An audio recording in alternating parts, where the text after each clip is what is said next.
Hello, my name is Jordan Krizik, and this is a public service announcement for parent rights for special education. History of parental rights. The Supreme Court recognizes the liberty interest of parents in the care, custody, and control of their children is perhaps the oldest of the fundamental liberty interests recognized by the Supreme Court. Those who nurture him and direct his destiny have the right, coupled with a high duty to recognize and prepare him for additional obligations. So this just means that as parents, it is our right to give uh, our students or our kids the best education or the best direction that we possibly can. Parent rights Parents' right to guide, direct the upbringing, education, and care for their children. That is our role as parents and educators. Parent definition and notices. So, what is a parent? A biological parent. It is adoptive parent, a person acting as a parent, a legal guardian, an officially appointed education advocate, or a foster parent as well. So there are going to be many um, different aspects to this, but those were the main. Uh, Required prior written notice of certain proposal special education actions. So what this entails is letters written to the parents pertaining to their students pertaining with special education needs. So prior written notice is also provided when the school refuses a parent's request to initiate or change the identification, evaluation, or educational placement of the child, or to make a change to the provision of special education and relative services to the child. So, as parents, your rights in special education, evaluation procedures, full and complete evaluation.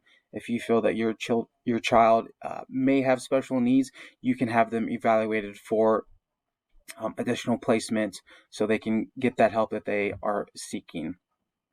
You can also have a least restrictive environment. So the general classroom, you have a say as parents how many hours that you would like them in the general classroom, and if you would like them in the general classroom for most of the day. It's just so they're not feeling isolated from their peers.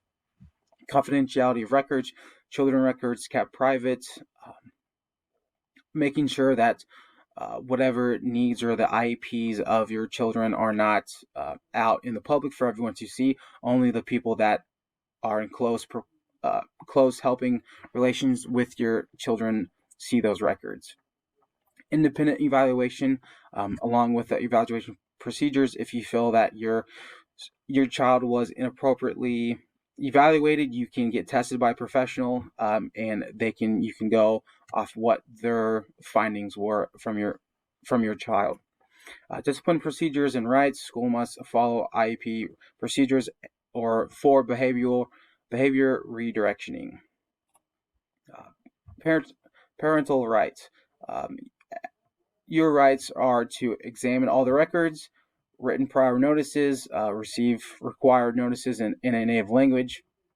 If English is not your native tongue, then the school board, school district needs to provide notices in your native language, so you are able to understand what the school is needing, so you can best give your students or your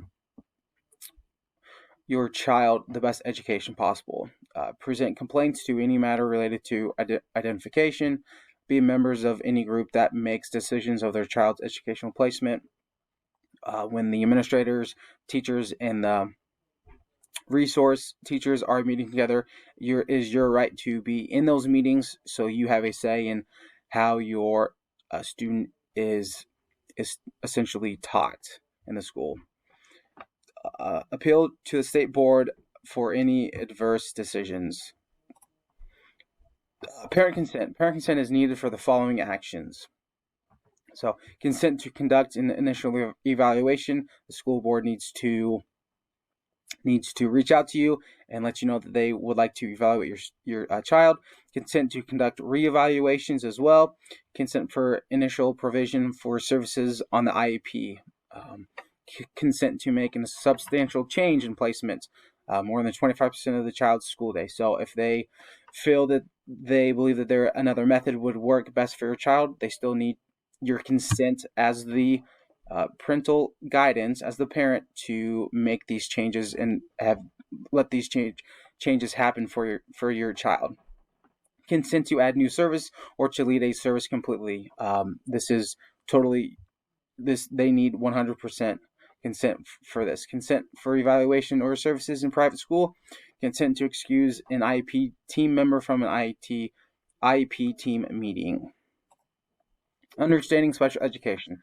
Opportunity for a hearing. The school district must provide an opportunity for a hearing to challenge educational records regarding your child to ensure that it is not inaccurate, misleading, or otherwise in violation of the privacy of others of your child. Destruction of records. A school district must contact the parents when non-essential information is no longer needed to provide educational services to your child. Along with the opportunity of hearing or the destruction of records, they are going to have to seek that approval or consent from the parent or acting parent for that special needs student. Regardless, responsibility of parents. What is it as our jobs? Send children to school rested and fed. Students will be in school regularly and on time. That is our jobs as parents. Be aware of child progress, problems, and work.